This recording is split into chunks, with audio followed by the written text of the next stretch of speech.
Bueno, dada la hora, también vamos a hacerlo corto, porque cuando nos ponemos a hablar de estos temas podemos seguir hasta mañana, pero me parece que se han tocado casi todos los tópicos fundamentales de esta historia.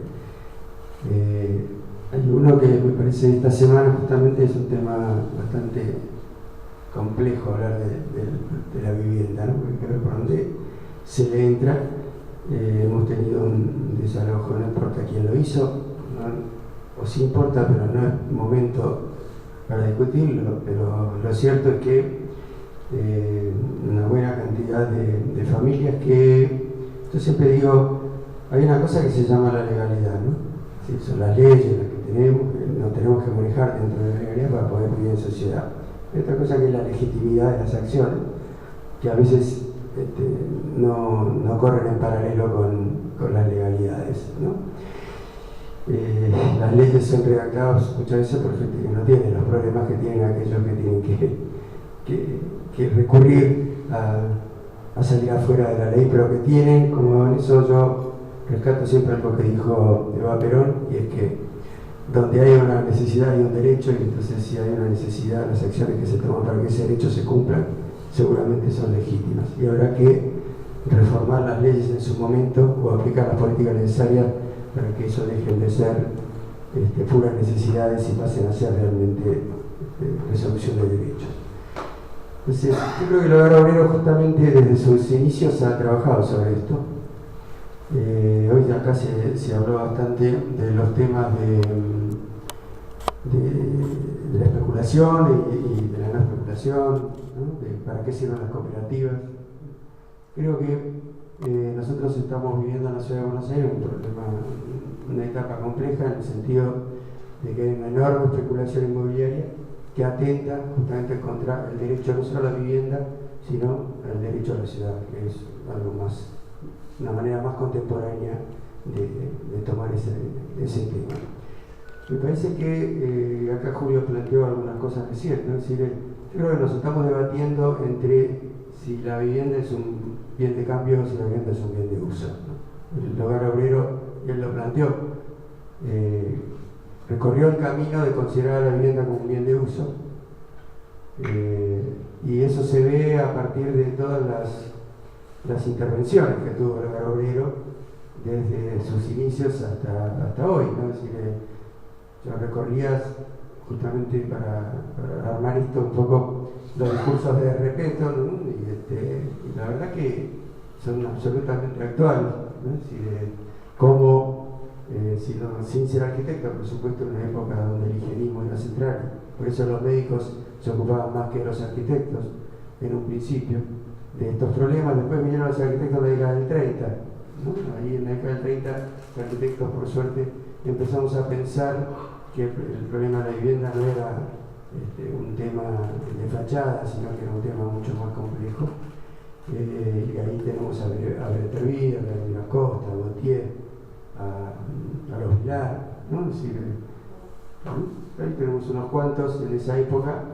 Y el Congreso Panamericano de los finales del 30, que me parece como que fue un hito fundamental para que los arquitectos, o un sector de los arquitectos argentinos, empezara a entrar en el tema, que por supuesto después del año 43 tuvo durante 12 años una fuerte impronta estatal. El Hogar Obrero justamente se creó para estar un poco en medio de esta historia, ¿no? Por un lado, la insuficiencia de la acción estatal en los primeros años del siglo y la acción privada de la beneficencia, ¿no? De los hoteleros, de otros sectores, que de la iglesia fundamentalmente, ¿no es cierto? Y ahí se metió el Hogar Obrero con una concepción, me parece, absolutamente distinta y novedosa, pensada por supuesto desde una ideología socialista, como fue el tema de Jorge Justo, de respeto, visión, etc. Hay algo que a veces uno se olvida, ¿no? Pero la primera ley que se planteó para la formación de un ente estatal de construcción de vivienda la planteó el socialismo en 1938-39, que fue la creación de una Comisión Nacional de Vivienda Popular, integrada con el Estado, pero además con representantes de las cooperativas. Eso creo que es algo que habría que recuperar, ¿no? Vos planteabas recién, yo trabajo bastante con cooperativas, no dentro de la Federación Cooperativa, cooperativas de sectores más desocupados y con menores todavía posibilidades de ahorro, y estamos tratando de impulsar que dentro del Procrear se atienda a la posibilidad de que las cooperativas de todos los tipos, ¿cierto?, puedan incluirse. Nosotros estamos construyendo en la ciudad, por ejemplo, bajo la ley 341, que es la ley de autogestión, lograda en el año 2000 por el esfuerzo de una gran cantidad de organizaciones populares, a un valor básicamente casi un 30% menos del valor que construye hoy una empresa constructora. Eso, para los sectores que no tienen capacidad de ahorro, es muchísimo, ¿no? Es la posibilidad de pasar del conventillo, donde están pagando entre 2.000 y 3.000 pesos por mes, a pagar una cuota que no llega a los 2.000 pesos seguramente, con una vivienda seguramente muchísimo mejor y que les va a durar. Pues yo a veces le digo a mis alumnos, miren ustedes, si diseñan una silla y la silla se rompe, bueno, mientras nadie se lastime, es fácil cambiar la silla. Ahora, si diseñan mal una vivienda y alguien se pone y la compra, son 30 años y le arruinaste la vida, ¿no? Porque no es fácil salir de una vivienda para pasar a la otra.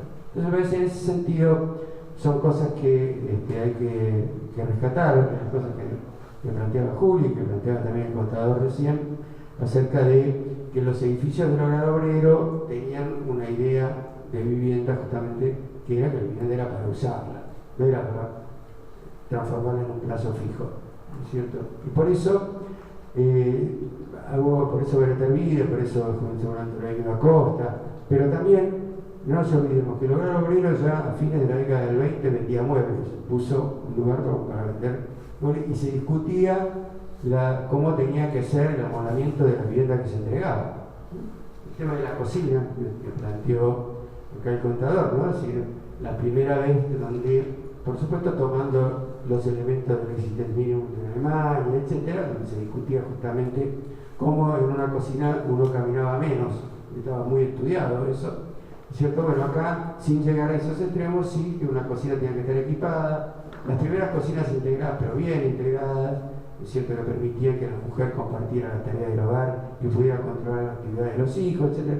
Digamos, un montón de situaciones que ya estaban incorporadas justamente en estos edificios del hogar obrero. El Estado en general tiende a dejar afuera a las cooperativas porque molestan. Yo creo que son un ejemplo que no es bueno. Por un lado, por la manera en que las cooperativas distribuyen sus viviendas, adjudican sus viviendas. El Procrear ha sido un avance, pero todavía debemos seguir avanzando. Eso que es lo peor, ¿no? Porque cuando uno de los peores problemas que tiene la vivienda en nuestro país es que la necesita, cuando acude al Estado no sabe cómo, no es nada transparente. ¿Qué tengo que hacer para que el Estado me dé una vivienda? O para que el Estado me adjudique una vivienda, no me da para que me adjudique y yo después la pueda seguir pagando. Porque normalmente eso es lo más opaco de todo el proceso justamente de producción de vivienda. Entonces me parece como que la incorporación de las cooperativas serviría para mejorar mucho estas situaciones y también para poner ejemplo de cómo disminuir los costos, ¿no? Yo no soy demasiado partidario de la autoconstrucción, creo que hoy por lo menos es una sobrecarga para aquellos que trabajan y que necesitan de las horas extras justamente para poder completar los sueldos en épocas complejas, y debería el Estado construya encargarse para esa construcción, a pesar que nosotros, por ejemplo, en estas cooperativas que son de autogestión, hay tareas que sí se hacen desde la cooperativa, que no necesitan mano de obra muy especializada, que bajan también algún porcentaje de costos, o que la gente lo puede terminar una vez que se mudó, puede pintar. Uno se puede mudar a una vivienda sin pintura, no se puede mudar sin el baño y la cocina terminada. Aparte que hay cosas que se pueden encarar y que es bueno en el sistema cooperativo que se empiecen a desarrollar o que se aporten a la metodología que hay de construcción de vivienda. Pensando entonces en todo lo que hizo el Hogar Obrero y todo lo que vimos, lo que planteó René, yo hace 6 meses más o menos estoy a cargo de la Comisión Nacional de Monumentos y Lugares Históricos, que es una comisión que tiene una trayectoria de 70 años, creada con una determinada visión de la historia, con una determinada visión de quiénes eran los actores de la historia en 1940.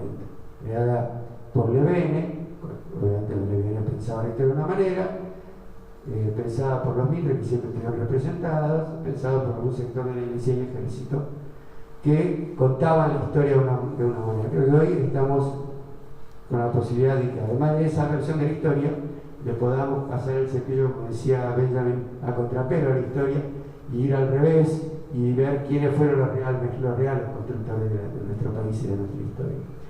En eso estamos trabajando básicamente sobre el patrimonio del trabajo rural, trabajo industrial.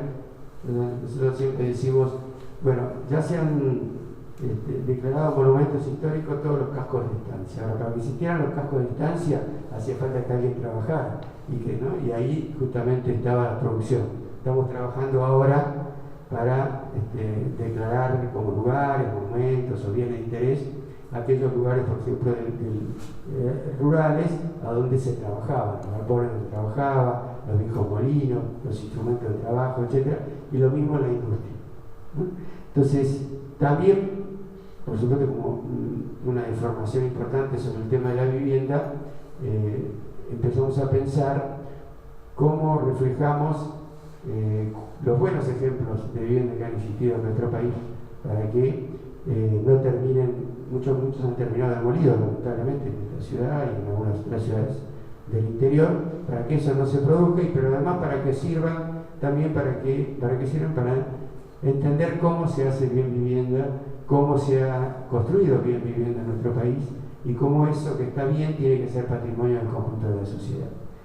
Entonces, para empezar, estamos estudiando 2 temas. Uno, por supuesto, es el conjunto de los Andes, y ahora el otro, de la calle Yerbal. Y el otro, yo le decía el otro día a René, que me lo encontré en la calle, te tengo que ver porque queremos declarar toda una serie de edificios del Hogar Obrero como bienes de interés histórico nacional.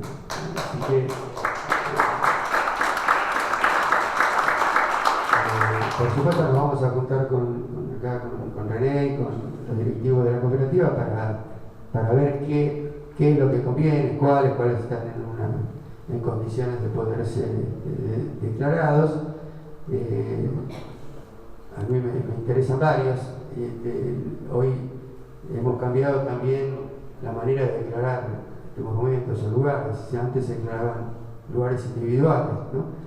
Está la iglesia, el lugar donde vivió tal prócer, se trabaja sobre series, y creo que en el tema de la vivienda justamente tenemos más posibilidades de trabajar sobre series de edificios representativos.